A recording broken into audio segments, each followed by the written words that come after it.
Hello everyone. Welcome to next officer. तो इस बार हम लेके आए हैं बहुत बड़ी recruitment Uttar Pradesh cooperative bank की ओर से, जिसमें 2085 से भी अधिक पदों पर बम्पर वैकेंसी निकली है।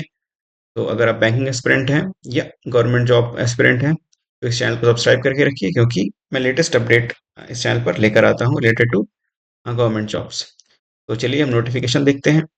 तो ये नोटिफिकेशन से Uttar Pradesh cooperative institutional services board Lucknow की ओर से। तो मैं उत्तर प्रदेश कोऑपरेटिव बैंक के बारे में आपको बताना कुछ बेसिक इन्फॉर्मेशन देना चाहूंगा कि कोऑपरेटिव बैंक ऐसे बैंक होते हैं जो कि अपने खाता धारकों द्वारा ही चलाए जाते हैं। जैसे हमारा अकाउंट है, आपका अकाउंट है, तो हम ही उस बैंक के मालिक होते हैं।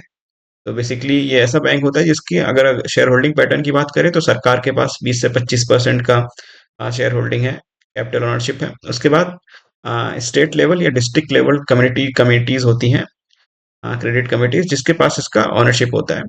तो पब्लिक सेक्टर बैंक जैसे कि आईओबी, बीओबी, एसबीआई या पीएनबी हो गए, ये एक पब्लिक सेक्टर बैंक है जिनकी 50 या उससे अधिक फीसदी की हिस्सेदारी या कह लीजिए मेजर स्टेक होल्डर इनमें गवर्नमेंट ऑफ इंडिया होती है। लेकिन कोऑपरेटिव बैंक एक ऐसे बैंक होते हैं जो कि अपने खाता धारकों द्वारा ही चलाए जाते हैं। इनके खाता धारक ही इनके मालिक होते हैं, और कुछ फीसदी हिस्सेदारी राज्य सरकार की होती है और कुछ फीसदी हिस्सेदारी स्टेट और डिस्ट्रिक्ट लेवल की कमेटीज होती है, उनके पास होती है। तो बेसिकली ये यहाँ पे जो नोटिफिकेशन निकला आप उसको देख सकते हैं। नोटिफिकेशन का स्टार्ट डेट 25 अप्रैल है। अभी फॉर्म भरना स्टार्ट नहीं हुआ है, तो 25 अप्रैल इसकी स्टार्ट डेट है। उसके बाद फिर लास्ट डेट है इसका 15 मई। 15 मई तक आप फॉर्म भर सकते हैं। तो काफ़ी बड़ी नोटिफिकेशन आई है ये बैंकिंग एस्पिरेंट्स के लिए। तो अगर हम पोस्ट, खास बात ये रहने वाली है कि उत्तर प्रदेश में इसकी सारी जॉब लोकेशन रहने वाली है, और अगर आप उत्तर प्रदेश या आसपास के स्टेट के निवासी हैं तो आपके लिए बहुत बेहतरीन अपॉर्चुनिटी है। लेकिन मैं पहले ये आपको साफ कर देना चाहूंगा कि ये पब्लिक सेक्टर बैंक जैसा नहीं है। उतनी बेहतर सुविधाएं और उतना समय पर सैलरी या उतना अच्छी रेपुटेशन इनकी नहीं है।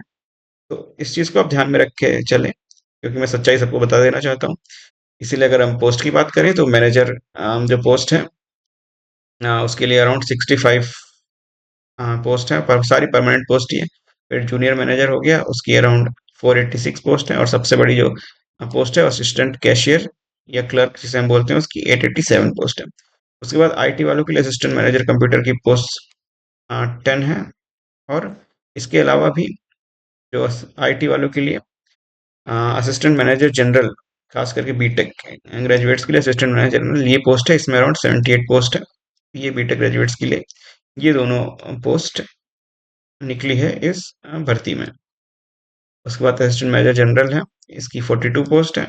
और असिस्टेंट कैशियर है, इसकी 66 पोस्ट है। उसके बाद हम अगर नीचे आए तो देख सकते हैं अकाउंटेंट की भी पोस्ट यहाँ पे है, जिसकी 24 वैकेंसी है। असिस्टेंट अकाउंट पोजीशन के लिए 8 वैकेंसी है। असिस्टेंट अकाउंटेंट पोस्ट की 16 वैकेंसी कैटेगरी 3। और असिस्टेंट अकाउंटेंट अलग अलग जगहों पर, ये पोस्ट तो आपको लग रहा होगा पोस्ट तो एक ही है, लेकिन ये अलग अलग जगहों पर UP state construction and labour development cooperative federation limited अलग अलग जगहों पे आपकी पोस्टिंग होगी, आपको काम करना होगा। उसके बेसिस पे यहाँ पे पोस्ट और उनकी भर्ती की संख्या यहाँ पर लिखी हुई है। अकाउंटिंग क्लर्क के लिए यहाँ पे 2 वैकेंसी है, और असिस्टेंट स्टेनोग्राफर के लिए आपकी 4 वैकेंसी है। उसके बाद फिर इसी प्रकार से assistant stenographer, stenographer, junior assistant, assistant typist, clerk, assistant engineer, AE civil, AE electrical, JE civil, JE electrical के लिए यहाँ पर वैकेंसीज अच्छी खासी संख्या में हैं। उसके बाद फिर इसका ऑनलाइन, यहाँ पे खास बात ये है कि इसका एग्जामिनेशन, क्योंकि ये इतनी बड़ी संस्था नहीं है और क्रेडो आपकी कोऑपरेटिव बैंक होते हैं, उनका मेन लक्ष्य होता है ग्राहकों की सेवा करना, उनको अच्छी सेवाएं देना। जबकि प्रॉफिट कमाना या मुनाफा कमाना उनका लक्ष्य नहीं होता है।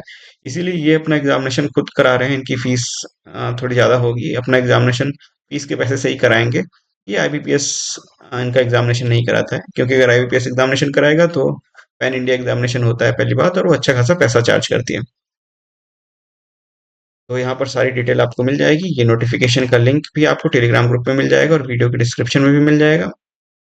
और साथ ही साथ इसमें अलग अलग कैटेगरी में आपकी पोस्ट को बांटा गया है, और यहाँ पे आपको एग्जामिनेशन का पैटर्न है।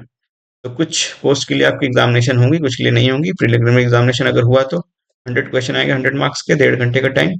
और मेन एग्जामिनेशन में 120 क्वेश्चन, 120 मार्क्स, 2 घंटे का टाइम के लिए रहेगा। और साथ ही साथ अगर एग्जामिनेशन पेपर पैटर्न जानना है तो आप नीचे स्क्रॉल करेंगे तो आपको पेपर पैटर्न आपको मिल जाएगा। यहाँ पर सैलरी का डिटेल दिया है, वो भी आप नोटिफिकेशन में देख सकते हैं। यहाँ पे आपको एजुकेशनल क्वालिफिकेशन मिल जाएगा, जो कि सबसे इंपॉर्टेंट है। जैसा कि मैनेजर पोस्ट के लिए आप देख सकते हैं, bachelor degree in commerce with at least 55% marks चाहिए, और ओ लेवल का रिक्वायरमेंट है। या अगर आप बी बी टेक हैं कंप्यूटर साइंस या आईटी से, या अगर आपने बीबीए एमबीए किया हो, या फुल टाइम पीजी। तो बेसिकली अगर आप बैचलर डिग्री कॉमर्स हैं या इन सारे सब्जेक्ट्स में हैं, तो आपको ओ लेवल का सर्टिफिकेशन आपके पास होना चाहिए। लेकिन अगर आप बी बी टेक है तो ऐसा कुछ नहीं है, सिर्फ B B tech C S I T से या B C M C N F है, या B B M B A ही एन एफ है, या full time PG degree N F है। इन सारी एलिजिबिलिटी क्राइटेरिया के लिए आपको ओ लेवल का सर्टिफिकेशन नहीं चाहिए, क्योंकि इन सारे कोर्स में आपको कंप्यूटर के बारे में, बेसिक कंप्यूटर के बारे में पढ़ाते हैं। सिमिलरली आपको सारा एलिजिबिलिटी क्राइटेरिया दिया है।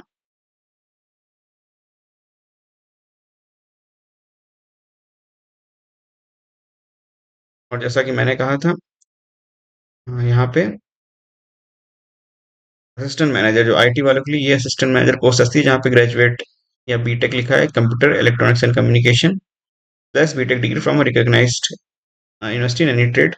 मतलब बीटेक कैटेगरी 3 असिस्टेंट मैनेजर के लिए बीटेक ग्रेजुएट्स एलिजिबल हैं। और असिस्टेंट मैनेजर कंप्यूटर के लिए, जिसकी 10 पोस्ट थी, B BTech C S I T electronics वाले एलिजिबल हैं, C S electronics and communication या बीसीए वाले एलिजिबल हैं। तो उसके बाद